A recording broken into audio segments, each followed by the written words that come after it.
우리 다 같이 한 마음으로 스가랴 13장 1절 말씀 같이 합독해 보도록 하겠습니다.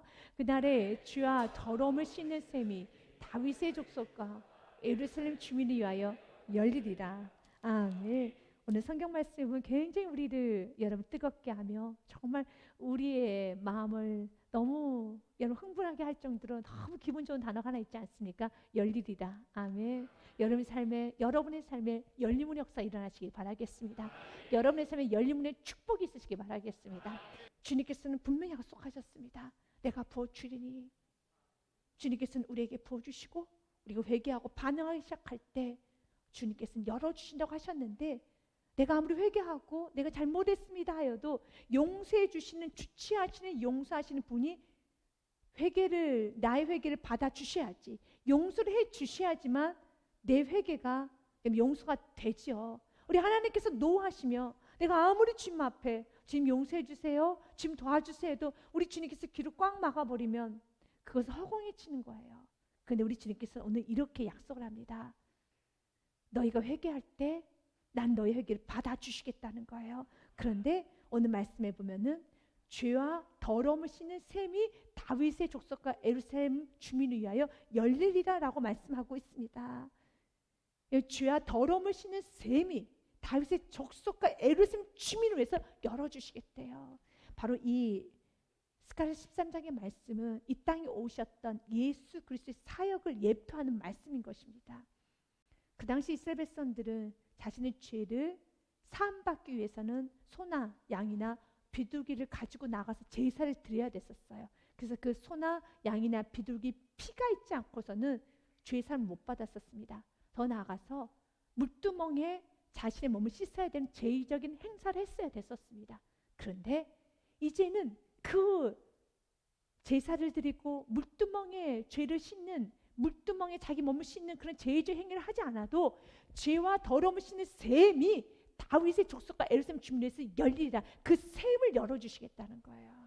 그 셈을 열어주시겠다는 거면 이제 더 이상 너희들이 소나 양과 비둘기를 가지고 오지 않아도 이미 셈이 열렸어요. 그 셈이 누구에 의해서 열려졌습니까? 예수 그리스도에 의해서 열렸음을 믿으시길 바라겠습니다. 먼저 우리가 누가복음 24장 44절과 48절 말씀에 보면 이렇게 기록이 되어 있습니다. 또 이르시되 내가 너희와 함께 있을 때 너에게 말한 바 그 모세 율법, 그 선지자의 글, 오늘 말씀처럼 스가랴 선지자라든지 이런 선지자의 글과 시편에 나를 가리켜 기록된 모든 것이 이루어져야 하리라 한 말이 이것이라. 어떤 말이 이루어져야 되느냐? 이 스가랴 13장의 말씀이 이루어져야 되는 겁니다. 스가랴 13장 1절에 뭐라고 됐습니까? 죄와 더러움을 씻는 셈이 열리라고 그랬어요. 이제 더러움과 죄를 씻는 셈이 열려야 되는 겁니다.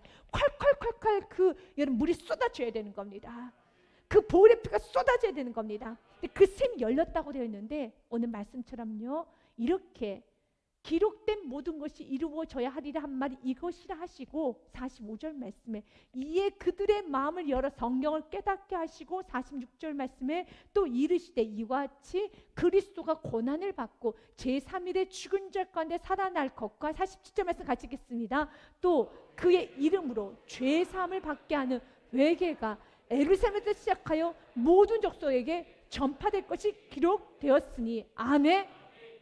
여러분, 또 그 이름으로 죄사함을 받게 하는 회개가, 오늘 죄사함이 예루살렘부터 시작하여 모든 족속에게 전파될 것이라고. 오늘 말씀처럼요, 그날에 죄와 더러움을 씻는 셈이 다윗의 족속과 예루살렘 주민을 위하여 열리리라. 그러나 이 말씀은 오늘 방금 읽었던 마태복음 말씀처럼 예루살렘 마늘에서부터 시작은 되었었지만 그것이 예루살렘으로서 끝나는 것이 아니라 어디까지 임했습니까? 그 축복이 모든 족속에 전파가 된 겁니다. 좌 여러분에도 전파가 되는 것입니다. 그래서 히브리서 말씀에 보면 귀한 말씀이 있어요. 10장 17절부터 말씀해 보면은요, 또 그들의 죄와 그들의 불법을 내가 다시 기억하지 아니하리라 하셨으니 이것들을 사하였은즉 다시 죄를 위하여 제사 드릴 것이 없느니라.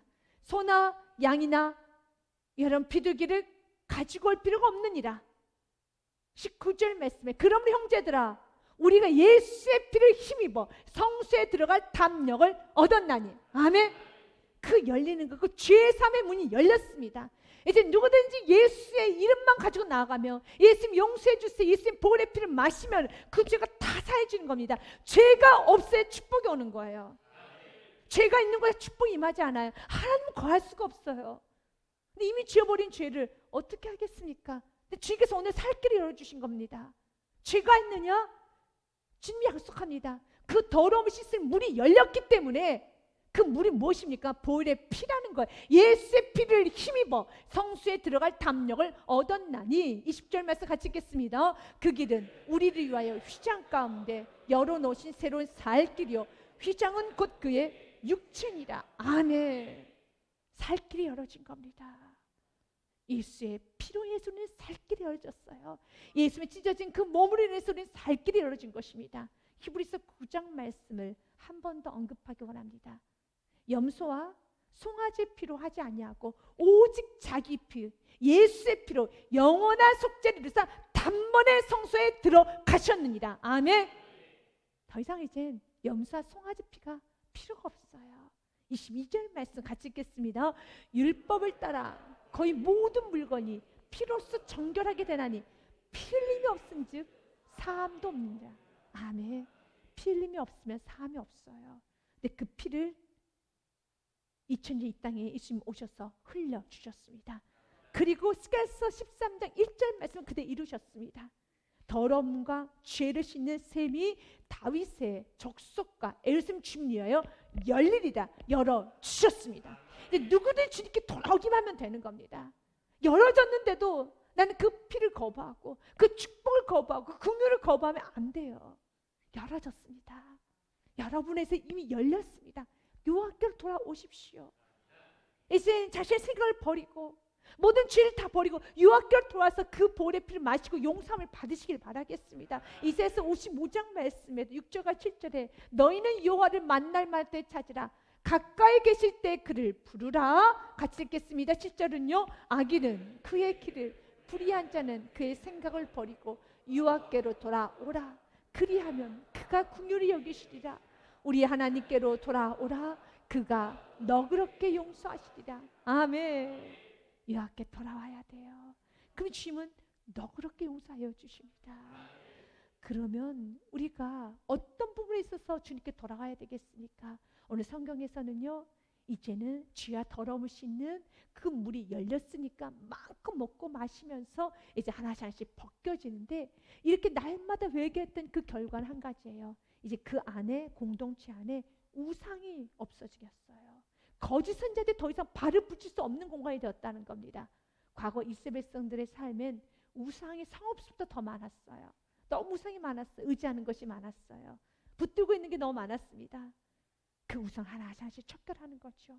우상이 더 이상 존재하지 못하는 거예요. 우리는 오직 주님만 섬겨야 되는 겁니다. 오직 주님만 의지해야 되는 것입니다. 그래서 2절 말씀에 보면 만군의 여호와가 말하노라. 그날에 내가 우상의 이름을 이 땅에서 끊어서 기억도 되지 못하게 할 것이며 거짓 선지자와 더러운 귀신을 이 땅에서 떠나게 할 것이라. 아멘. 주님께서는요, 우리가 주님 앞에 돌아오기 시작하면 가장 먼저 우리 삶이 척결되는 것은, 그날에는 내가 우상의 이름을 이 땅에서 끊어서 기억도 되지 못하게 할 것이며, 맞습니다. 우상을 끊어주시겠다는 겁니다.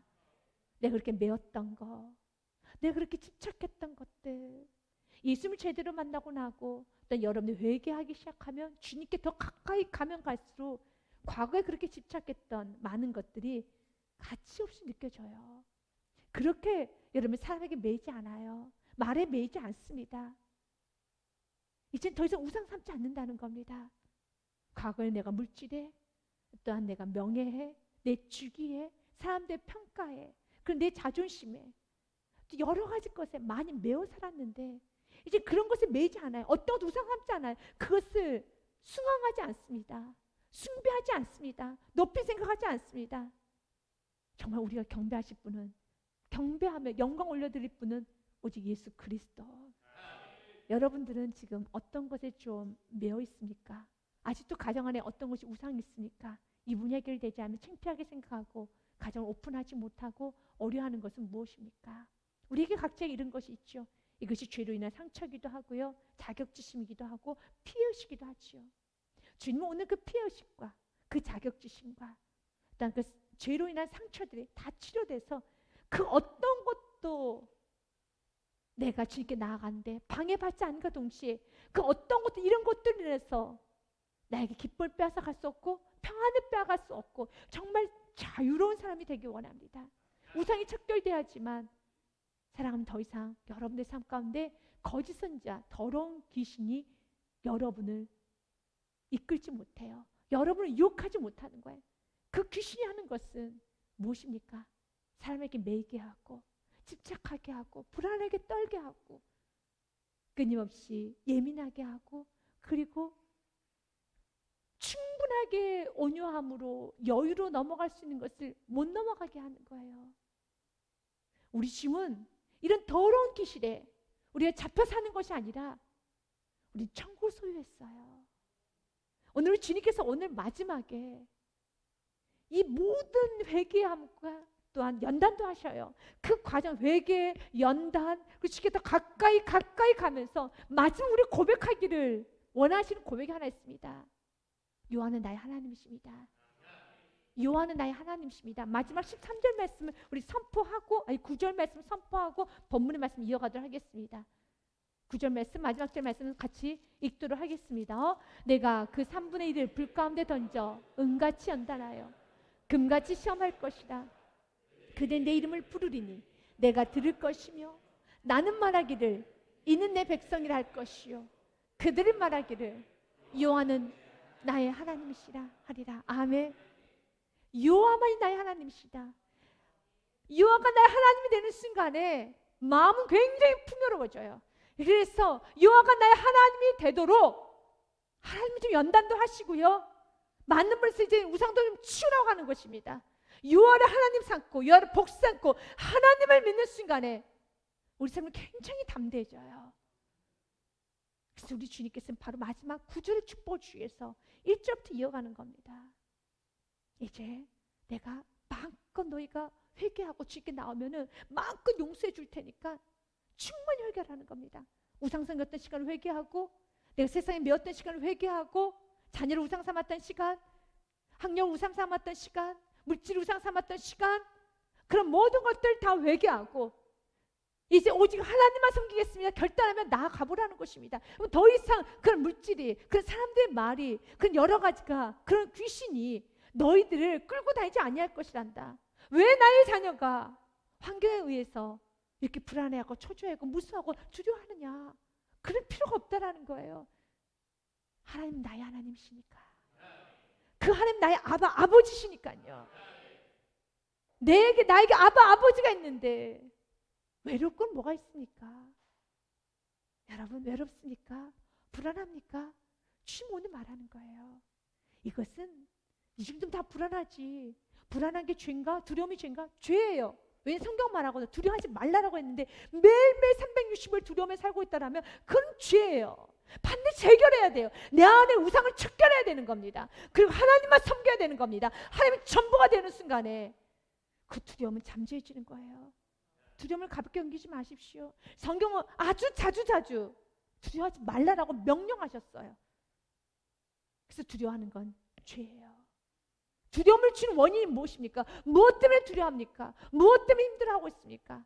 혹시 그것이 우상이 아닌가를 돌아보세요. 그 더 이상은 그 귀신이 나를 점령하지 못하도록, 나를 지배하지 못하도록, 나를 끌고 다니지 못하도록 우상을 버리십시오. 그러면서 하나님 오늘 연력 계속 약속합니다. 이젠 우리가 하나님께 진실하게 정직하게 회개하고 우상을 버리고 하나님께 가까이 나가면 나갈수록 이렇게 한 사람 두 사람 우리 모두 가까이 나가면 이 전체 공동체에 더 이상 거짓 선자가 발을 붙이지 못할 정도로 이 공동체가 깨끗한 거룩한 공동체가 된다는 것입니다. 과거 이스라엘 백성들 안에는 너무 많은 거짓 선자들이 많았어요. 그들은 하나님을 빙자하여서 이건 하나님 말씀이다 하면서 평안이다 하고 그들 죄 가운데 있으면서도 평안하다 괜찮다라고 그들 말을 전했어요. 하나님을 섬겨도 되지만 그렇다고 바알과 아세라 섬긴다고 해서 문제될 건 없어. 타협적인 신앙. 끊임없이 세상에 한 발, 하나님께 한 발 하는 것을 허용했습니다. 거짓 선지자들이 너무너무 많았어요. 그런데 이제 이스라엘 백성들 하나하나 저와 여러분 한 사람 한 사람이 주님 앞에 회개하고 우상을 버리고 돌아오기 시작하면 없어지는 것이, 귀신도 떠나가지만 거짓 선자들도 더 이상 힘을 못 발휘해요. 없어져요. 창피해서 말도 못합니다. 우리의 교회가 거짓 선자가 없는 교회가 돼야 돼요.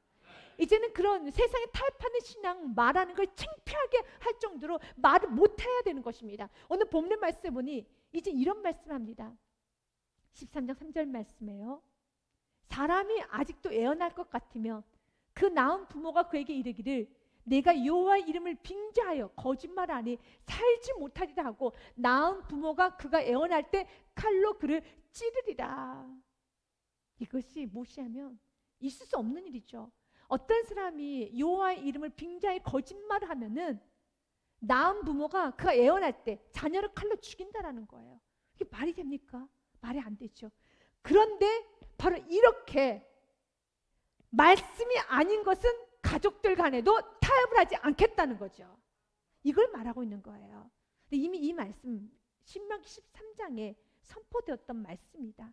신명기 13장 6절 9절 말씀 보면요, 내 어머니 아들 곧 내 형제나 내 자녀나 내 품의 아내가 됐던 너와 생물 함께하는 친구든 가만히 너를 꾀어 이르기를 너와 내 조상들이 알지 못한 다른 신들을 곧 내 사방을 둘러싸고 있는 민족 혹은 내게서 가깝든지 내게서 멀든지 땅 이 끝에서 저 끝에 있든지 여러 민족의 신들을 우리가 가서 섬기자 할지라도 너의 아내가 됐든 너의 자녀가 됐든 너의 부모가 됐든 또 너가 너무 사랑하는 친구가 됐든 가만히 와가지고 너 주위에 있는 사방에 있는 여러 신들, 지금 우리에게는 물질, 세상 지금 여러 가지 것이 있겠죠. 이것을 가만히 가서 우리 그것도 숨기자라고 할지라도 그렇게 말을 한다라면 너는 그를 따르지 말며 듣지도 말며 궁일이 여기지도 말며 애석히 여기지도 말며 덮어 숨기지도 말고 철저하게 관계를 끊어내라는 건데 9절 말씀에 보면요, 죽이라는 거예요.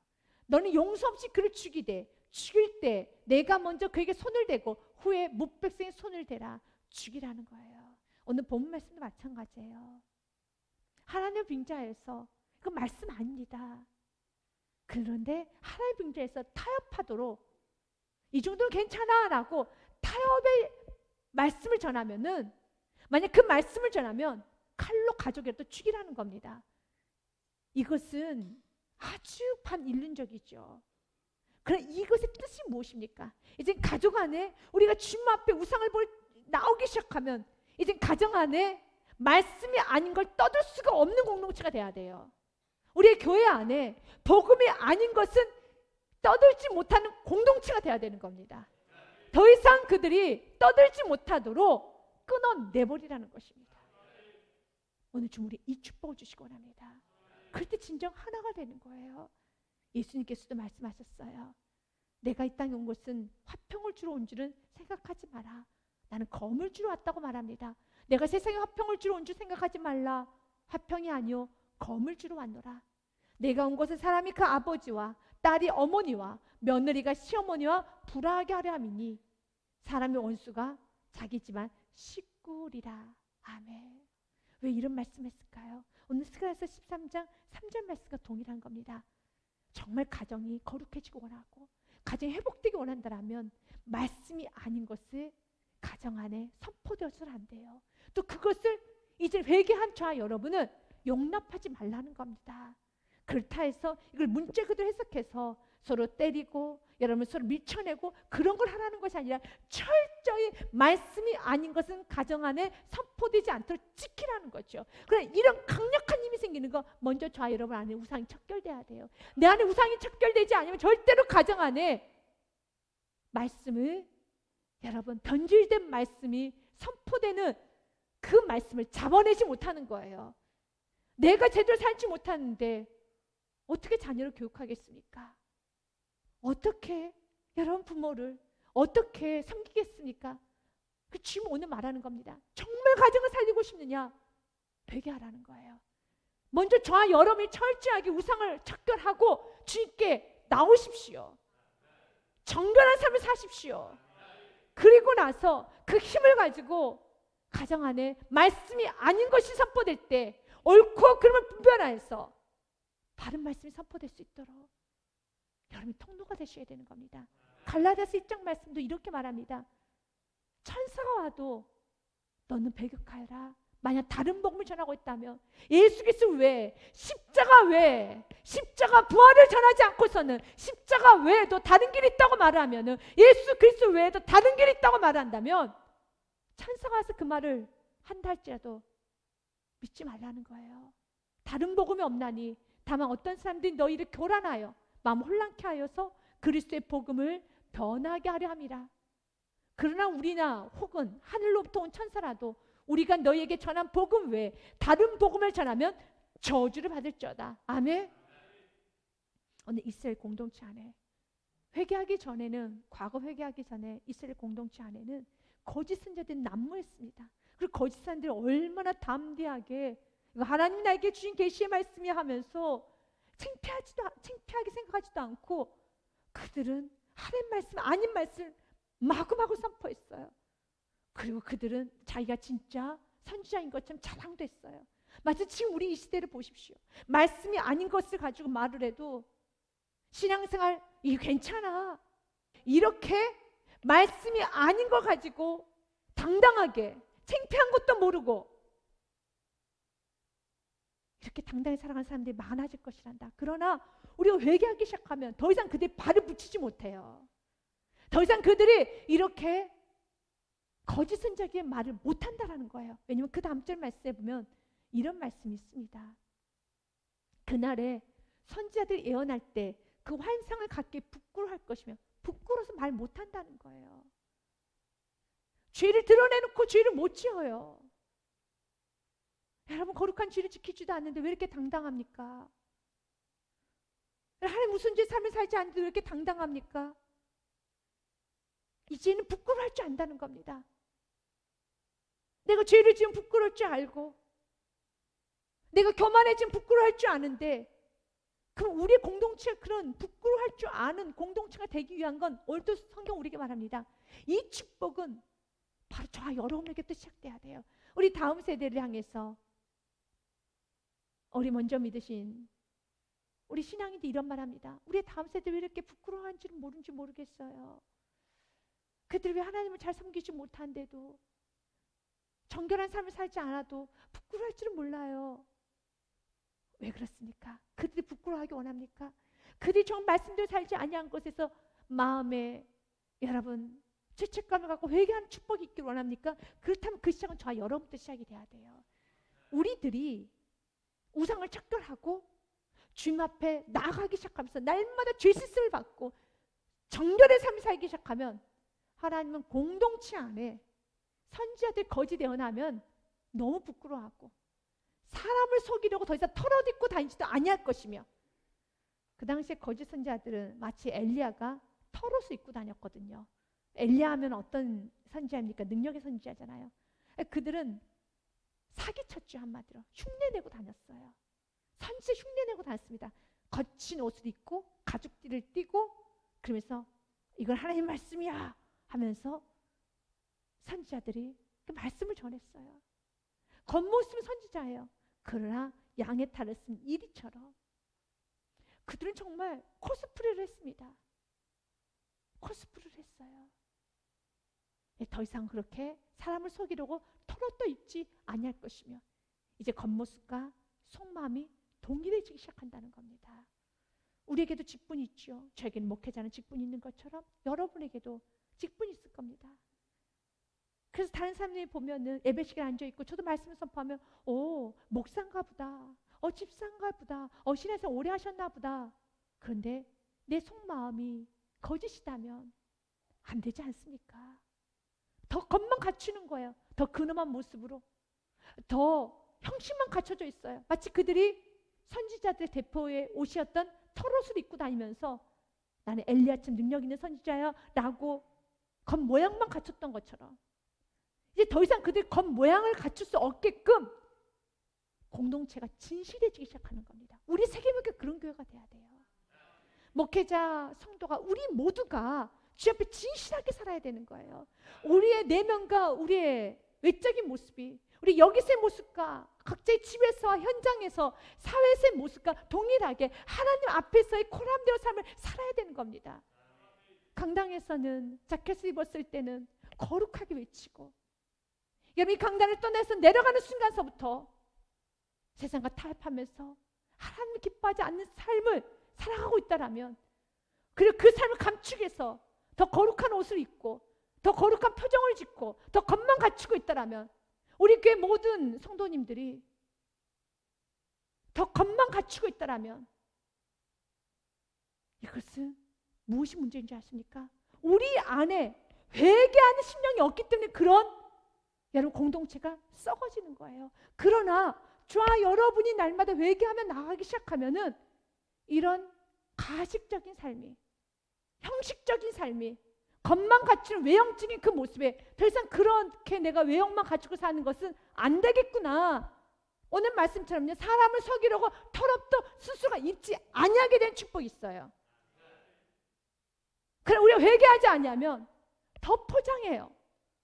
더 거룩한 척해요. 더 털옷을 입고 더 선지자인 척, 더 예배 잘 드리는 사람인 척, 더 신앙생활 깊은 척, 무슨 더 영적으로 깊은 사람인 것처럼 갖추기만 한다는 겁니다. 여러분, 우리의 공동체 어떤 공동체 되기 원합니까? 여러분의 가정이 어떤 가정이 되기 원합니까? 저는 우리의 공동체가, 우리의 가정이, 우리가 머무는 그곳이 더 털옷을 입기 위해서 서로 포장하는 공동체가 아니라, 내가 입었던 털옷도 벗고 진실한 예배자로 나가기 원하며, 회개하는 사람 나가기 원하며, 내 삶의 한 절 한 절이라도 주님과 닮아가고 싶습니다. 닮고 싶습니다. 그리고 자신의 닮지 못한 부분이 드러나도 회개하면 되기 때문에 서로 정죄하는 공동체가 아니라, 서로 비난하는 공동체가 아니라, 언제든지 그가 쓰러지고 넘어진 그 모습조차도 이건 내 모습이었지, 서로 덮어주고 가려주고 일으켜 세워주고 서로 힘써주면서 영혼을 세워가는 사랑의 공동체가 되어야 되지 않겠습니까? 그 시작은 다른 거 없어요. 서로에서 비난하면서 저 사람 참 가식적이야, 저 사람 참 외형만 갖춰 라고 비난하며 정죄하는 것이 아니라, 내가 나예요. 내가 1절 말씀처럼 이미 회개 문이 열렸으니, 이제는 씻음 받을 수 있는 그 문이 열렸으니 회개하고 나아갈 때, 우리가 정결한 삶 나 하나가 살기 시작하면은 그 공동체 주위에 더 이상 털옷 입고 내가 예배 잘 드린 척, 내가 신앙생활이 좋은 것처럼 만들고 그런 삶이 있는 것이 아니라 다 같이 예배자가 된다는 것입니다. 가정 안에서도 마찬가지예요. 바깥에서는 좋은 아버지의 모습, 좋은 여러분 멋져 보이는 가정이지만 집안의 싸움과 혈기와 분노로 가득한 가정이라면, 여러분 누구부터 시작해야 됩니까? 나부터 정결한 삶 살기 시작하면은요, 가정 안이 바깥에서 좋은 모습이 가정 안에서도 그대로 이루어지게 되는 거예요. 하나님은 오늘 말합니다. 더 이상 이제 그들은 부끄러워할 것이고 사람을 속이려고 털없도 있지 아니할 것이다. 속이는 삶을 살지 않게 되는 것입니다. 5절 말씀도 계속 이어갑니다. 말하기를 나 선지자 아니야. 나 선지자 아니야. 난 농부라. 내가 어려서부터 사람의 종이 되었노라 할 것이요. 과거 그들은 자신은 선지자라고 말하면서 하나님부터 계시받았다고 거짓말했고, 그리고 자신은 능력자로 거짓말했어요. 근데 이제 그렇게 하지 않고, 난 농부야. 난 이제 섬기는 자야. 나는 그렇게 겸손한 그 은혜가 임하게 되는 것처럼 우리도 마찬가지입니다. 우리 공동체는 공로를 자랑하고 자신의 헌신을 자랑하면서 마치 하나님부터 큰 은혜를 많이 받았죠. 그 은혜가 공로와 자기 자랑을 많이 일삼는 공동체가 되어가고 있다면, 저와 여러분이 회개를 안 해서 그래요. 지금 성결한 삶을 살고 있지 않아서 그렇습니다. 성결한 삶을 살게 되면 가식적인 포장지도 다 벗어버린과 동시에 나는 선지자라고 말하는 것이 아니라, 내 공로는 이렇더라고, 내가 이만큼 헌신했더라고 자꾸 부풀려서 더 부풀려서 말하고 다니는 것이 아니라, 나는 종이었습니다, 난 농부였습니다 라고 말하는 것입니다. 간증은 참 귀하지만 간증에 아주 리스크가 있죠. 위험 요소가 있죠. 그것은 무엇입니까? 여러분, 그 간증이 부풀려지는 거잖아요. 그 간증이 자꾸 여러분 MSG가 쳐져지는 거예요. 그런 순간 내 영혼은 타락해지기 시작하는 겁니다. 그 당시 그들의 선지자들 그랬어요. 애언 그들 할 줄 모릅니다. 계시 받아본 적도 없어요. 하나님 음성 들어본 적도 없습니다. 그런데 자꾸 하나님 음성 들었다고 거짓말하고 또 그것을 부풀려가고 또 말하고 또 말하고 사람들 그를 신봉하고 이 공동체는 썩은 공동체라고 할 수 있겠죠. 오늘 스가랴서의 말씀을 통해서 주님은 우리 공동체, 진실한 공동체 되기를 원합니다. 이게 축복인 거예요. 그 시작은 저와 여러분부터입니다. 그래서 주님은 오늘 우리에게 말합니다. 이사야서 59장 말씀 1절과 3절 말씀에 여호와의 손이 짧아서 도와주지 못함도 아니고 귀가 둔하여 듣지 못하심도 아니라 오직 너희의 죄악에 너희와 너희 하나님 사이를 갈라놓았고 너희 죄가 그의 얼굴을 가리어서 너희에게서 듣지 않으시게 함이니라. 이는 너희 손에 피해 너희 손가락이 죄악이 더러워졌으며 너희 입술은 거짓을 말하며 너희 혀는 악독을 내밀어.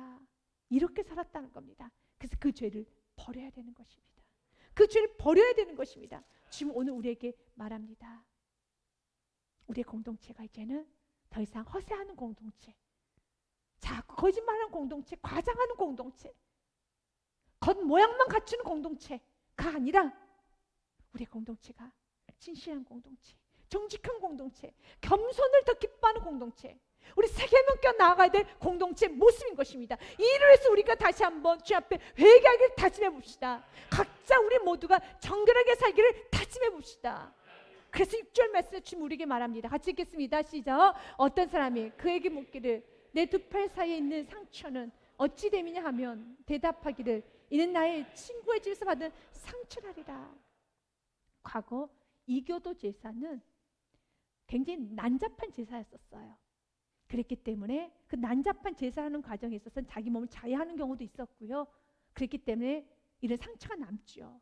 마치 우리가 좋지 못한 우리 과거의 어떤 조직이라든지, 예를 들겠습니다. 그냥 뭐 조직이라든지 어떤 부분에 들어갔었을 때 온몸에 이렇게 커다랗게 무슨 문신을 새긴다든지 뭐 여러 가지 그렇게 했었을 때 그 문신을 새긴 이유는 한 가지죠. 나는 이렇게 강해, 나는 이렇게 대단한 사람이야, 나는 이렇게 뭐 여러 가지 의리가 있어라는 걸 하나의 표시인데, 왜냐면 그 당시 그게 좋아 보이기 때문에 하지 않습니까? 뭐 좋지도 않은데 왜 하겠습니까? 왠지 그것이 멋있어 보이고 좋아 보이고 화려해 보이니까 하지요. 과거에 내가 화려해 보여서 그걸 자랑했어요. 그런데 마치 그들도 그랬어요. 그들이 이교도 제사를 할 때 몸에 그래서 많은 상처들이 많았어요. 사람들이 보면은 저 과거에 좀 놀았나 보다, 저 과거에 좀 그렇게 거칠게 살았나 보다 라고 느낌인데, 회개하기 전에는 자신이 그렇게 거칠게 살고 좋지 않게 사는 걸 자랑하고 다녔어요. 창피한 줄은 몰랐지요. 자랑했어요. 더 보였습니다. 왜? 그것이 좋아 보이고 화려해 보이니까. 그런데 이제는 그들이 이제 두 팔 사이에 있는 상처가 어찌 되느냐 누군가 물으면 얼버무린다는 거예요. 아니 나의 친구 집에서 받은 상처야. 그만큼 이제는 자신의 과거를 부끄러워할 줄 알게 되었다는 거예요. 이런 공동체가 돼야 돼요. 부끄러운 줄 모르는 공동체가 아니라 부끄러워할 줄 아는 공동체가 돼야 된다는 겁니다. 이거 내 친구 집에서 내가 받은 상처야 라고 말할 수 있는, 이제는 자신의 과거를, 자신이 거치게 살고 자신이 폭력적으로 살고 자신이 그렇게 힘을 내세우며 살았던, 거치게 살던 모든 사람, 욕심스럽게 교만하게 허세 부리고 살던 모든 사람들이 예전엔 자랑거리였었어요. 자기 주먹을 자랑했었고 자기 외형을 자랑했었고 자신의 문신을 자랑했었고 자신의 화려함을 자랑했는데, 이제 그런 모든 것들이 다 창피함을 알고 이제 감추기 시작한다는 겁니다. 감추기 시작해요. 이건 죄를 감춘다는 뜻이 아니에요. 이제 부끄러움을 안다는 겁니다. 사랑하는 여러분, 우리 공동체 바로 이런 축복을 받아야 돼요. 부끄러워할 줄 알아야 되는 겁니다. 이제 부끄러움을 모르는 사람이 아니라 양심이 살아나기 시작하면 부끄러워져요. 자신의 삶, 자신이 살았던 삶, 자신의 과거를 보면, 돌이켜보면 너무 부끄러운 거예요. 그래서 부끄러움을 아는 건 축복이에요. 여러분 가정에, 여러분 내가 외도를 했어요. 여러분 도박을 했어요. 내가 자녀를 잘못 키웠어요. 내가 집안에 싸움이 많아요. 또한 내가 혈기가 있어요. 또한 여러 가지 음란한 문제가 있었어요. 그랬다면, 내 과거가 잘못되었다라면 이걸 부끄러워할 줄 알아야 돼요. 용서를 구할 줄 알아야 되는 겁니다. 오늘 성경에서 말해요. 그런 이런 부끄러움은 누구부터? 정말 부끄러워야 됐으면 저 사람인데 왜 저 사람 부끄러워할 줄 모를까? 왜 저 사람 잘못하는지 모를까? 이거는 그 사람이 여러분 깨달아지는 범위가 아닙니다. 오늘 말씀의 포인트는 말씀은 저와 여러분을 계속적으로 말하고 있는 거예요. 가정 안에 부끄러움을 아는 가정이 되기를 원하느냐? 그렇다면 저와 여러분이 각자가 우상을 버리고 돌아와야 돼요. 내 안에 우상이 있는 한 절대로 가정 안에는 부끄러움을 몰라요. 외도를 해도 게으르게 살아도 음란하게 살아도 여러분 또한 도박을 해도 실패를 해도 혈기를 부려도 여러분 과거에 실패의 삶을 살아도 부끄러울 줄 몰라요. 내가 우상을 섬기고 있으면요. 그래서 주님 오늘 말합니다. 하늘문이 열렸으니 우상을 버리고 돌아오기 원합니다. 우리의 공동체 이렇게 부끄러움도 알고 이제 가식도 버려지고 진실한 공동체가 되어서 이제는 나는 섬기는 자입니다 라고 말할 수 있는 은혜가 임하는 것입니다. 그러면서 7절과 9절 말씀에는 성경 우리에게 이제 너희가 회개를 하고 난 후에도 연단을 할 것이란다. 우상을 버리고 난 후에 주님께 축복을 주시는 것보다 축복을 주기 전에 연단을 좀 하십니다. 그러면서 우리 안에 있는 모두 불순물 하나씩 하나씩 다 제거하기 시작해요. 만군의 여호와가 말하노라. 가라 깨어서 내 목자 내 짝된 자를 치라. 목자를 치면 양이 흐트러지려니와 작은 자들 위에 내가 내 손을 들이우리라. 주님께서는 목자를 쳐서 흐트러뜨리신다는 거예요. 목자는 말씀이죠. 여러분 또 그 목자는 나의 힘이 됐고 의지가 됐던 것이죠. 때로는 그 말씀이 지금 당장 이루어지지 않을 정도로 흩어버린 경우도 있어요. 마치 예수님께서 십자가에 오르실 때 우리 제자들은 다 흩어졌잖아요. 그럼 예수님이 없어졌습니까? 없어진 거 아니에요. 지금 당장 내 눈에는 예수님이 안 보여요. 십자가 오르셨고 좀 실패이신 것 같아요. 그러나 주님 말씀하셨잖아요. 살아난다고. 믿으십니까? 이게 바로 연단이에요. 연단은 무엇인지 아십니까? 약속의 말씀이 있어요. 근데 약속의 말씀이 눈에 안 보여요. 그럼 믿고 갈 때 그 연단의 시간이 끝나는 거예요. 우리 사랑하는 여러분, 우리 제자들이 예수님 몇 번을 말씀하셨어요. 내가 십자가를 질 것이란다. 그러나 십자가 끝이 아니란다. 부활이 있단다. 내가 다시 살아나리라. 그래서 그들은 이 말씀 믿고 기다렸어야 되는 건데 믿지 못했어요. 다 넘어졌습니다. 다 흩어졌습니다. 오늘 말씀 그대로에 다 흩어져 버렸어요. 그럼 주님 말씀대로 살아나셨죠. 주님께서 여러분 연단하신 이유는 한 가지예요. 이런 연단하는 겁니다. 약속의 말씀 분명히 주었는데 눈에 안 보입니까? 그래서 여러분들 흩어지려고 하십니까? 포기하려고 하십니까? 연단은 더 길어져요. 연단은 그 말씀 믿고 끝까지 나아가야 돼요. 예수님 다시 부활하셨습니다. 마태복음 말씀에 28장 5절과 6절 말씀에 천사가 여자들에게 말하 이르되 너희는 무서워하지 말라. 십자가에 못 박히신 예수 너희가 찾는 줄 내가 아노라. 아멘. 그분은 살아나셨습니다. He has risen. 그분은 살아나셨습니다. 26절 말씀 6절 말씀 같이 읽겠습니다. 그가 여기 계시지 않고 그가 말씀하신 대로 살아나셨느니라. 와서 그가 누우셨던 것을 보라. 아멘. 무덤에 있지 않아. 살아나셨느니라. 말씀하신 대로 그들에게 연단하시겠다는 겁니다. 목자를 하나님께서는 치실 거라는 거예요. 마치 예수님을 하나님께서 치신 것처럼 십자가에서 죽이셨습니다. 그리고 다 흩어졌죠. 그런 예수님 살아나셨어요. 우리가 동일하게 주님 말합니다. 때로는 목자로 흩으시는 것처럼 그 약속의 말씀이 이루어지지 않을 것처럼 느껴지지만 아니야. 하나님의 말씀은 영원하리라. 말씀대로 다시 살아나리라. 이것이 바로 연단이에요. 그 연단의 시간에 말씀 붙들고 일어서시기 바라겠습니다. 내 눈에 보이지 않고 내 손에 잡혀지지 않아도 이미 나에게 약속의 말씀이 있으면 그 약속의 말씀 믿고 굳건하게 나아가시기 바라겠습니다. 누가복음 22장 31절과 32절 말씀에도 시몬아 내가 보라 사탄이 너를 밀가루듯이 누가복음 22장 제가 읽겠습니다. 시몬아 보라 사탄이 너를 밀가루듯이 하려고 요구하였으나 32절 말씀에 같이 읽습니다. 그러나 내가 너를 위하여 내 믿음이 떨어지지 않기를 기도하였나니 너는 돌이킨 후에 내 형제를 굳게 하라. 아멘. 형제를 굳게 하라. 이제는 우리가 연단을 잘 받아서 우리도 일어서고 쓰러진 영혼들을 세워야 되는 것입니다. 유아가 말하노라 8절 말씀 이 온 땅의 3분의 2는 멸망하고 다 실패한다는 겁니다. 그래서 3분의 1은 거기 남으리니 9절 말씀에요. 내가 그 3분의 1을 불 가운데 던져 은같이 연단하며 금같이 시험할 것이라. 그들이 내 이름을 부르리니 내가 들을 것이며 나는 말하기를 이는 내 백성이라 할 것이요 그들은 말하기를, 같이 읽습니다. 여호와는 내 하나님이시라 하리라. 아멘. 그 연단의 과정, 불같은 연단, 그 연단의 과정 끝까지 하나님 이름 부르십시오. 그리고 하나님은 여러분을 축복하실 것입니다. 이런 자가 내 백성이고 여러분 입술에는 여호와는 내 하나님이십니다. 어떤 상황에도 여호와는 내 하나님이십니다. 어떤 상황에도 여호와는 내 하나님이십니다. 그래서 베드로전서 말씀 1장 6절과 7절 말씀이에요. 그러므로 너희가 이제 여러 가지 시험으로 말미암아 잠깐 금신하게 되지 않을 수 없으나 오히려 크게 기뻐한도다.